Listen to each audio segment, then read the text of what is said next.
There are some books that stick out in my mind that have had a very, very big impact on me. And so I like to answer that question by not the three greatest books ever, but the three books that have had the most impact on my life.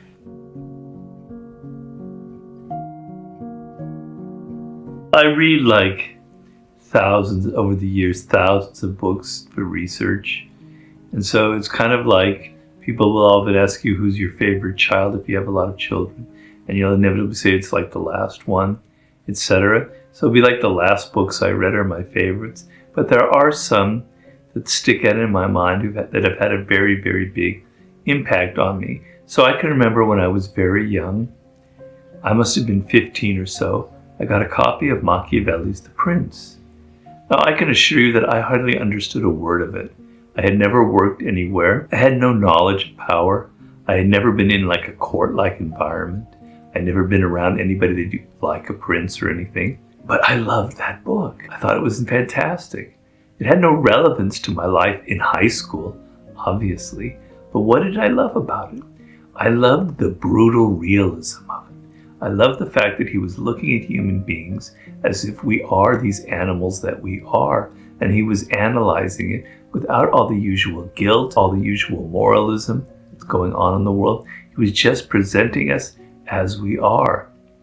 I didn't really understand experientially what he was talking about, but the style of it, the clarity, the pragmatism, the beautiful language entranced me. And so I've probably read that book 6 or 7 times over the years in different formats. But that paperback, that really strange little spindly little tiny little paperback that I had when I was 15, boy, that had a huge impact on me. And you can see obviously the influence on my books. The second book, I studied ancient Greek in college. And you'll think, God, that has to be the most irrelevant subject anyone could ever study in university. And you're probably right. But it taught me some great things. It's the ultimate mental discipline. And I remember when I was in my second year, I believe, we were given Thucydides, we call it Thucydides, History of the Peloponnesian War. It took me 3 days to read one paragraph in ancient Greek. The language was so difficult, so weird. I had to think about each word and sentence, etc. And I thought, I came out of that and I go, the style of this is so insane. It's so intricate. It's so brilliant. It's so convoluted yet logical in its own way. And I became an incredible fan of Thucydides.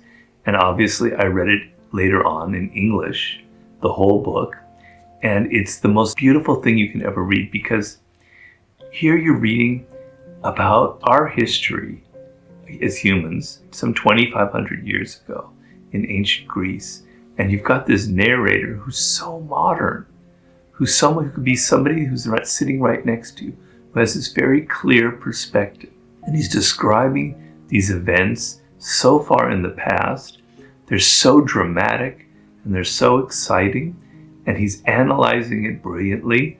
I wish we had a handful of writers to this day who could be like that, who could have that clarity, who could have that kind of logic, who could have that kind of analytical ability. But it existed 2,500 years ago in this great historian, Thucydides. He wrote one book that I know of, the history of the Peloponnesian War, but it's the most marvelous adventure you could ever go on. It's a fantastic book. It had a huge influence on me, almost as powerful as the Machiavelli. The third book is a very weird one. It's not something that most people know about or that I've ever really discussed, but it had a very large impact on me. And it was a series of books written in the 60s by a writer named Carlos Castaneda. He was talking about the teachings of Don Juan, which is the title of one of his books. And he had a book called The Journey to Ixtlan. And if you ever pick up a copy of The Journey to Ixtlan, I think it's in the early 70s that it came out, 1970, 71, you will understand where Robert Greene got a lot of the 48 Laws of Power and the 33 Strategies of War. These are amazing books. Sometimes I wonder if they date so well because they come from the drug period.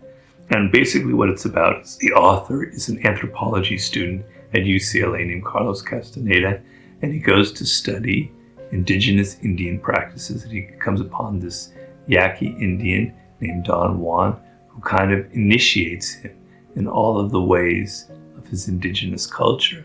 And it includes eventually ingesting peyote and learning to become a crow and all of these weird things that you think, wow, that's too weird. But a lot of it is this stuff that's all about power. It's all about controlling yourself. It's all about confronting your mortality. It's all about becoming this great warrior in life. And, if I read it now, I still love it. It's not the same as when I read it when I was 16 and I was getting excited by all that stuff, but it's still very impactful. It's still a wonderful book. And I'm actually using a little bit in The Law of the Sublime. So those are the 3 books that I think have had the largest impact on me. Of course, I'm leaving out Friedrich Nietzsche, who had probably the greatest impact on me of all. But there's not one book I can single out. There's like 8 books. And then, of course, there's my favorite novelist, Dostoevsky, who had a huge impact on me. I can't pick out one novel. I'd have to choose 3 or 4. So that's my convoluted, long-winded way of answering that question.